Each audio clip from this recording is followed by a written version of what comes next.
was 50 years ago when my mother and my father began an unforgettable journey. I was just 7 months old when they moved deep into the jungles of Papua. We made our home among a small tribal group known as the Sawi. My dad learned the language, my mom treated the sick, all with the purpose of telling them about Jesus. But the people did not respond. The Sawi were headhunters. They were cannibals. They lived in a constant state of war. As time passed, we began to lose hope that the gospel would take root. My parents were faced with a decision. Finally, Dad explained to the Sawi that if they kept on fighting, we could no longer stay.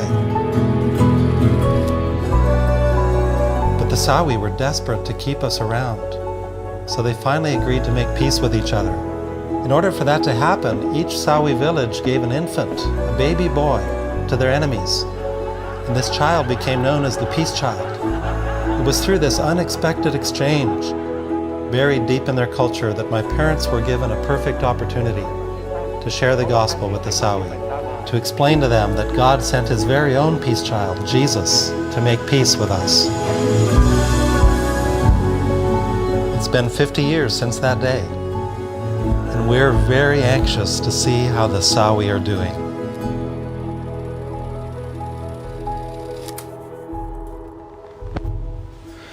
It's fairly early in the morning on June 23rd, and everybody's still asleep.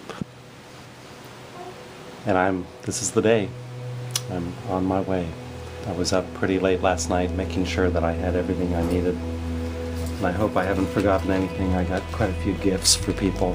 I think I'm set to go. It's been almost 25 years now since I've been there. I don't know how much things have changed. It's possible that a lot of the people that I know are no longer alive, but I think some of my friends will still be there, and it's going to be an amazing reunion with them. Joining my two brothers, Shannon and Paul. My dad just turned 77, and this is his first time back in many, many years. So for our family, for my brothers and my dad and I, this is the trip of a lifetime.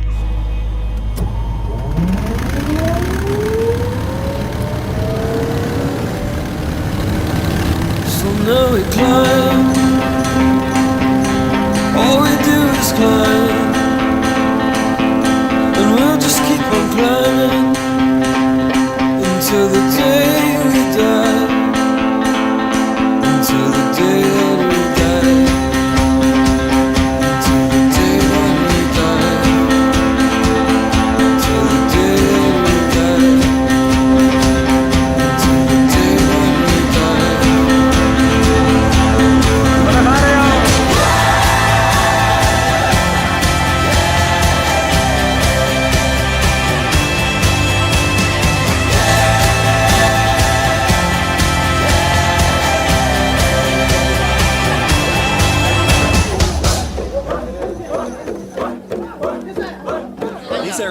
Tribesmen from upriver, and they're the ones who actually paddled our family in on this very river. And three of these guys were actually the actual paddlers from that time. I couldn't believe this.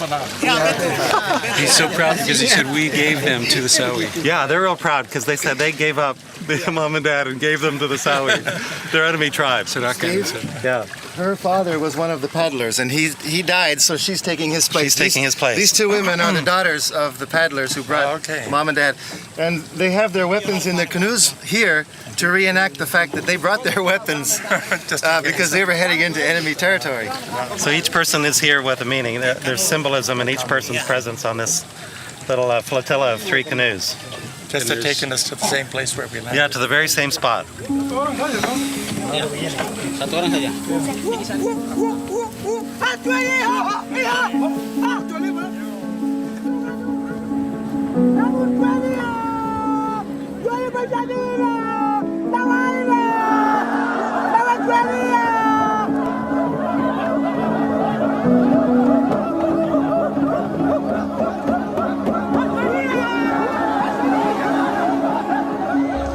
Typically, you wouldn't hear someone say, "It's great to see so many old people." Disease took its toll. Death from warfare took its toll. But now to come back and see that there are just throngs among the crowds of people with gray hair and old enough that they have trouble walking along the trail, that's a special joy. So they've reached out and they've invited, I think, 5 tribes around them. So they're making themselves a base because something really significant happened among them. And it seems like this has been implanted in the hearts of the Sawi, that they aren't meant to just sit around enjoying Christ and getting fat and happy. The whole point is to reach out and share it with others. So they're doing that. We're seeing it in action. He's explaining he's from a remote village, and after the Bible was translated, someone brought the scriptures to him, and he believed. Isaac. He's taken a Christian name called Isaac. They really rolled out the red carpet. Hundreds and hundreds of people from 5 different tribes were here. And for me, the emotion was just overwhelming. I think one of the things that struck me, maybe the most, was how many people grabbed my hand or gave me a hug, often with tears in their eyes, and said that they had been my close friend or playmate when I was little. And I was surprised how many of the older people are still alive who actually witnessed my parents' arrival. So it's amazing to see the legacy of God's grace through my parents in their obedient step of faith 50 years ago.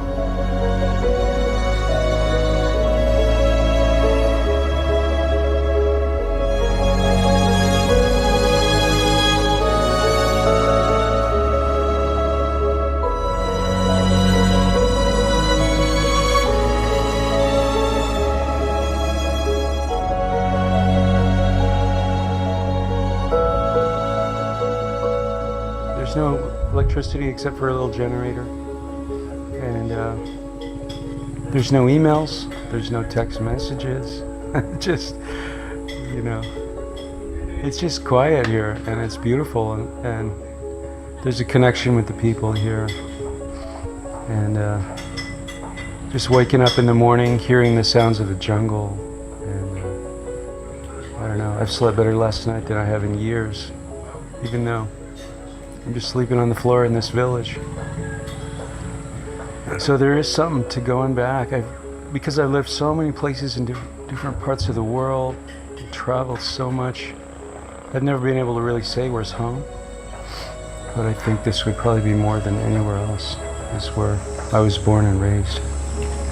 So this will always be special for me. Oh, this is these are grubs, and inside they're just full of grease, and the heads are really... It is strange, actually, the more I think about it. But they grow on you.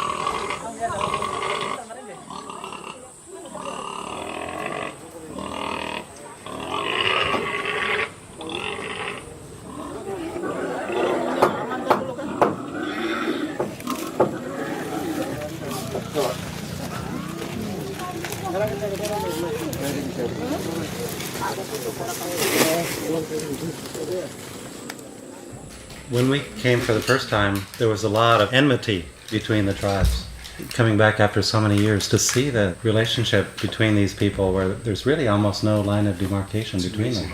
They're just treating each other like brothers and sisters. They love each other. They love each other. They share the leadership in the church services. They're intermarrying now, too. And they're intermarrying. Yeah. So the walls that have been broken down by virtue of the gospel's impact are very, very obvious. We'd been told we'd be helping to baptize 50 new believers. And so the first 2 groups came down, about 25 each. And I thought that must be it. And then they kept coming, filing down into the water, 25 at a time. And I personally baptized 15 out of these 25 groups. So, assuming it was 15 at each time, that's 325. Some missionaries here from other parts of the country who are helping to educate and disciple and reinforce the work of those parents with And the all younger of them generation. have read Peace Child. And they've all been influenced by Peace That's a Child. big reason why they're here. Yeah. It's like a dream for them to go to the actual And these are place. marvelous young men and women Yeah, they are. from other cultures, from distant parts of the country, who've come here to build on the foundation that our family laid.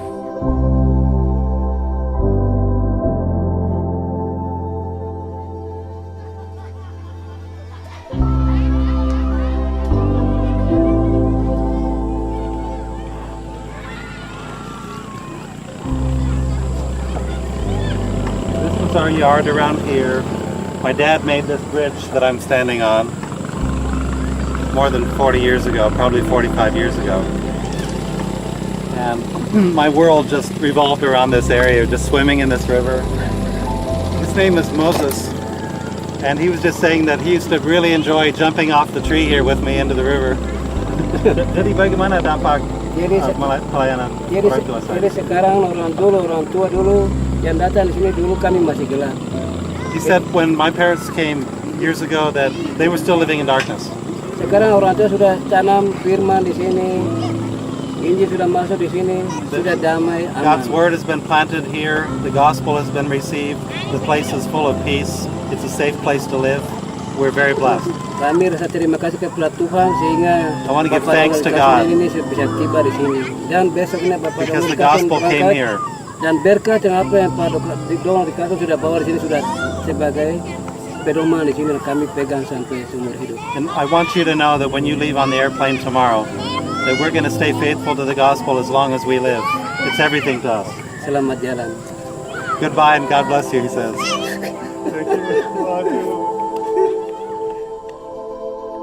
The younger generation is really thriving. There are lots of challenges, but they're aggressive. They're taking places of leadership. I'm impressed with the desire to progress, the desire to make an impact.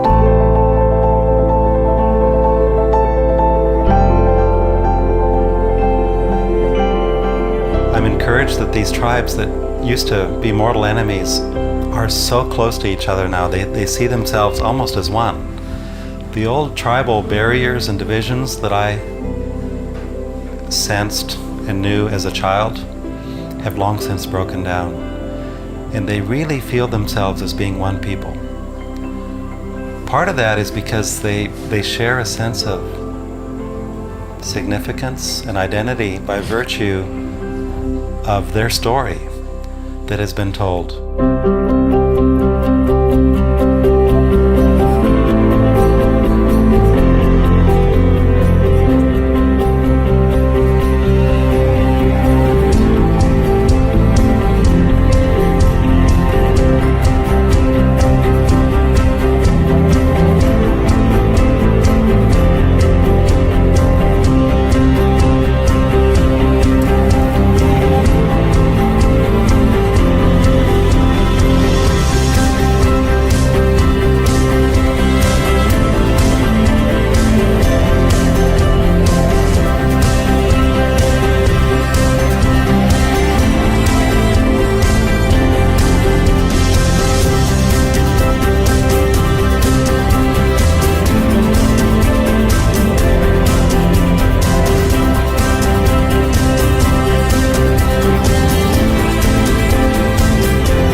Our trip to Kamur and the reunion with the Sawi reminded me what an incredible privilege it is to join God in His journey to the nations. And it makes me wonder how many more people around the world are still waiting to experience what the Sawi have experienced.